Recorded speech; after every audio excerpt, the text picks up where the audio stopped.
Approximately 2 years ago, in my humble abode, a room came up for rent in this nice city where it seldom snowed.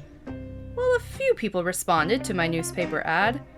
No one jumped at the rent required to live in my pad. With the next month's rent rapidly approaching, I would, without a roommate, soon be encroaching. Dreading the thought of eviction, I shouted a benediction. My prayers were answered, and who did I find? A young man named Darwin, who appeared kind. He quickly paid the deposit and the first month's rent without pause. I told him the terms, which included not breaking any laws. He agreed, and for a good period, things seemed fine. But my, how things can go downhill in so little time. Early one morning, while seeking relief in my private washroom, I made a discovery that I did not wish to exhume. And while the saying goes that beauty is in the eye of the beholder, I found one of his dirty socks wrapped around the toilet paper holder.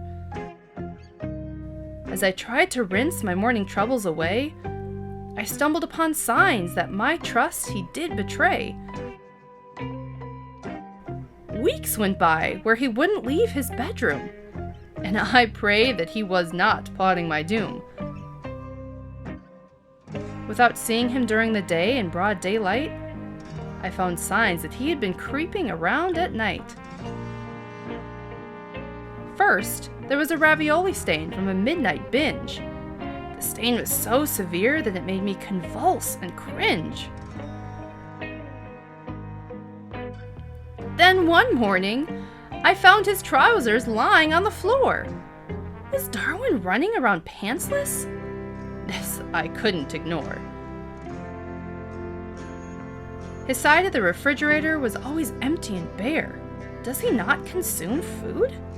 This guy is just creepy and weird, I swear. In fact, there was a time I went to the garage to throw away some trash, and there was Darwin, hanging out in the laundry room on his phone, acting brash. When confronted, he said he got better reception. Liar, I thought. I lose signal down here, so why the deception? With Darwin, though, things were not always haphazard, I admit. On the first, he'd leave out his half of the rent without a fit. But that was it. One stormy night, while laying awake in bed, I looked out my window pane, and I spotted a police officer escorting a man in the rain. The next day, I received an urgent email from my landlord, explaining a situation involving a homeless man that could not be ignored.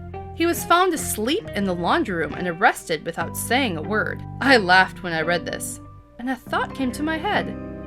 What if Darwin's the culprit, and he thought he was in bed? 5 days and 5 nights went by without any sign of seeing my roommate, and he didn't leave me his half of the rent, causing it to be late, thus resulting in a $100 late fee. Hey, you cheapskate! Living here ain't free! I clamored on his door, but no answer. This roommate of mine was like a cancer. Finally, I heard the front door creak. There was Darwin, looking like a freak. His eyes were all bloodshot, nasty, and red. His hair was unkempt as he'd just gotten out of bed, and the stench from his body was that of a corpse that had been long dead. Where have you been, you jerk? I just got back from work. You went to work looking like that? You think I should have worn a hat? That's besides the point. Do you have the rent? Hopefully in a few weeks. I'm all spent. I couldn't believe what I was hearing. Darwin was nonchalant and sneering, and he crept back to his room and locked himself away. I felt sick to my stomach and thought, what if he can never pay? One morning while executing a vinyasa on my yoga mat, Darwin walked out and said he was going for a run because he felt fat.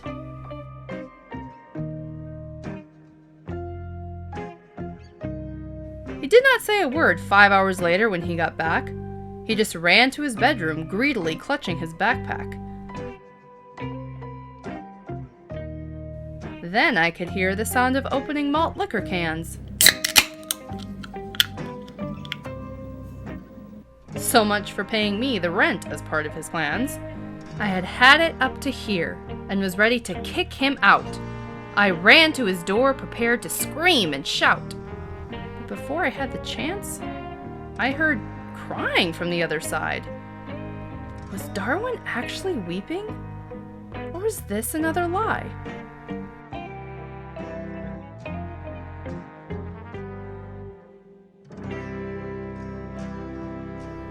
I unlocked and opened the door. There was Darwin, crying on the floor. I asked what was wrong, and he said to me that his girlfriend had dumped him despite his plea, that he was fired from his job and had no money. So he sold all of his possessions, which was why his room was empty. But he turned to drugs and alcohol to fill the void, which is why he was arrested and why he's unemployed. I told him everything would be all right and that he wasn't a deadbeat, but he needed rehab to get back on his feet. And thus ends the story of my roommate the creeper, who has since been replaced with a housekeeper. Darwin was just a man down on his luck, a story that today leaves me dumbstruck.